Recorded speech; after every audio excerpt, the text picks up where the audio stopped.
We now welcome Coach Roy Williams to the media room. We'll start with an opening statement from Coach, and then we will open up the room for questions. Coach, congratulations on your win. Please give us your opening thoughts. Opening thoughts is, thank God it's Christmas. Let's get the crap out of town and enjoy Christmas for a while. That's the opening thought. But, we were fortunate. I thought we did some really good things. I thought defensively we were pretty good. And then all of a sudden at the end we started fouling about every possession, and they were fouling. And our best free throw shooters were missing free throws, and we turned it over, and then Kennedy missed a layup, or maybe two inside 6 inches, and it didn't look good, but we kept getting them to take one shot and us rebounding it on the other end. I think they cut it to 8 at one time, but I was very discouraged the way we finished the half, because they scored the last 4 points of the half, and easy shots, and we made it extremely difficult, or not extremely, but extremely trying to figure out the right thing to say without cursing or anything. I was really ticked at halftime. If I want the last shot, you know what I want? The last shot. I don't want to shoot the ball with 6 seconds to play and give them a layup on the other end. And so that's my fault as a coach. We've got to get people to understand last shot means last shot. But they scored the last 4 points, and then yet early in the second half we had missed, they had missed, we had make, they had make, and then we had some good plays. But totally for us it's just a weird game at the end. Kennedy rebounded the ball very, very well. But we didn't make enough shots, and yet our defense was pretty doggone good, or they missed some open shots that they normally make. Roy, what sticks with you more, the way you guys finished the game or the first 32, 33 minutes when you guys played really well? I'd say, Andrew, both. A coach can't say, oh gosh, we were really good for 33 minutes. I'll forget how we stunk it up the last 7. That just doesn't happen. But I congratulate them, because I think Ohio State's a really good basketball team, and yet we did some very good things and had, I don't know what the lead was. It's 1 point in the second half. I know we had 16 in the first half, but, we were controlling the game, and then all of a sudden we did. And then I'll tell you one thing, Mark Lovin made a very difficult 3 from over in the corner. It goes all the way around, goes up, comes back down, and it was challenged. So you have to congratulate him. I can't separate. I don't think if any coach can separate that, he's a better man than I am. Was the first half about as well as you guys have shared the ball this year? No, I wouldn't say that, but we turned it over.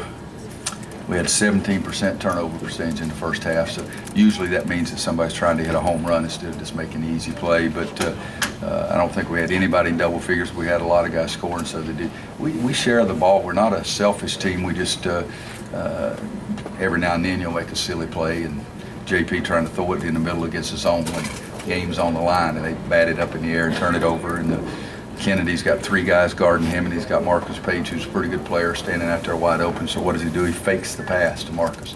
Faking a pass to an open guy is a very selfish act, and we talk about that a lot. I told him, Tyler Hansbrough, I'd let Tyler try to score against 2 guys, but I even made Tyler throw it out against 3. So we'll have some of those moments, but we are an unselfish bunch. How about Joel Berry? First half, Joel gave us a nice lift. I was mad at him in the second half because of the loose ball. He should have gotten a loose ball over there on the far corner, but he did some good things. And I guess he's had at least 3 games in a row that he's given us a spark, and hopefully that'll get him started off in good. Right. They've gotten an awful lot in transition this year off turnovers, and for most of the game, you guys handle it pretty well. How did you do that? Well, until the very end, we didn't make many silly turnovers. But we missed a shot. I forget now who missed a wide open shot, and he bounces out, and Bryce tries to stop the fast break high. Bryce against Shannon in open court is not very smart, so now they have a 3-on-1. I didn't think we did. In fact, I'll put it to this, in the second half, that's what I harped on in the timeouts more than anything, was sprinting back and getting picked up, because I thought that's one of the things that really hurt us. But they've got ball handlers and shooters, and they athletic. They do a better job of making you turn it over playing a zone than anybody except Syracuse. And I think they really do a nice job of that. Question in the front row here. Coach, what was working so well against their zone, especially in the first half? Well, we had good movement, movement of the ball and movement of the bodies. I always say move yourself and move the ball intelligently, and I think we did that. We didn't make many shots. I've never seen Marcus Page miss as many open shots as he had in the second half, and 2 layups. But I still think that says a lot about how good we can be, because eventually he's going to start really playing. But I think it's just ball movement and player movement. Question on the far left. Coach, a setting like this is probably good for matching up teams that are obviously top-ranked teams.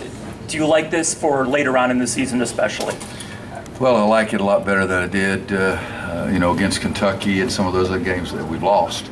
But we play, I think I'm right on this, the previous 11 years, I think our schedule's been ranked in the top 25 almost every year. One year it was ranked as the most difficult schedule, and I do believe in playing a tough schedule and hope that gets you ready for later on. But I'm extremely relieved. I'm not sitting up here saying I'm as happy as you can possibly be. I don't hear the happy song in my ears right now. We stunk it up down the stretch, and I think we got to get better there. Question from Teddy on the far right. Were you expecting to have a big advantage on the inside, or did that surprise you a little bit? Well, their zone, there's a big hole right in there below the free throw line, but they're so athletic and quick that sometimes they cover up for it. In practice, trying to get our blue squad to simulate that, we'd throw it in there, and it was a bounce pass and a dunk almost every time. But they can't simulate Ohio State's practicing as much as they do and their athleticism. But, I think the first half, we shoot 52% and we missed a ton of really easy shots. But in the second half, we didn't shoot it as well. Question in the back row. Coach, big win in the house that MJ built. Do you talk to your players at all about that? And do you get any different feelings when you come play in Chicago? Well, I think yesterday's practice was weird for us because it was almost like we were out in left field. I said, guys, come on, we got to have more enthusiasm, got to have more spirit kind of thing. But, they're sort of looking around. Now, we practiced in the practice facility and then came over here and practiced over here, and then we went outside and had a team picture made in front of the statue, and all that kind of stuff. So it's a great experience for the guys. He's the greatest player to ever play the game. I feel very flattered and very honored that I helped recruit him, helped coach him, consider him a great friend. And every time I come up here, I think of a few times in that locker room after they won World Championships. I was up here 2 times when they won World Championships. One of them may have been even in the old Chicago Stadium, I'm not sure. But the house that Michael built will always stand, I can tell you that. Any other questions? Second row. Yeah, Roy, you did a really nice job at kind of shutting down D'Angelo Russell, who has a great freshman year thus far. Can you talk about your defensive execution on him? Well, we really thought D'Angelo was really an effective player for him and has been in every game. And he can shoot the ball from 3 and take it to the basket. He is left-handed, but he can spin and go right-hand. So I think all our guys knew how good he was, and we did try to emphasize stay in front of the basketball. I watched last night up until, 1 o'clock in the morning or something, their tape of the Louisville game. And in the Louisville game, the whole second half, he played almost to the point guard the whole half. And he was pretty doggone good in that game. So, and we recruited him a little bit early, so I know a little bit about him. But we hit him on a day where he missed some shots that he would normally make, and then hopefully we bothered him a little bit. We'll take 2 more questions, first from the second row and then in the front row. Coach Williams, as you head into conference play, what would you like to see your team improve upon the most? Nothing other than the game of basketball. Seriously, and everybody sort of giggles like you did. There's not one phase that we can't get a lot better at, which is good. We need to shoot it better. We need to rebound it better. We need to defend better. We need to talk more on the defensive end.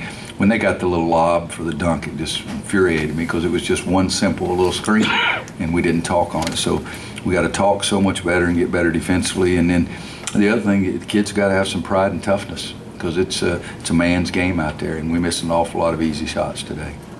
Do you think appearing in this event and playing here will help recruiting in Chicago, or do you think the program kind of just recruits to itself naturally? Well, no program really recruits to itself. If I go see a game, Calipari's there. If Calipari goes to see a game, Krzyzewski's there. We all work extremely hard. I'm not staying right here tonight. I'm going to see a game tonight. And so I don't think any program just recruits by itself. The coaches really work extremely hard. But, we try to play about everywhere. And I think that North Carolina can recruit nationally, and we'll always try to do that. And there's a couple of guys in this town that are pretty doggone good every year, not just this year. Thank you for your time, Coach. The North Carolina locker room.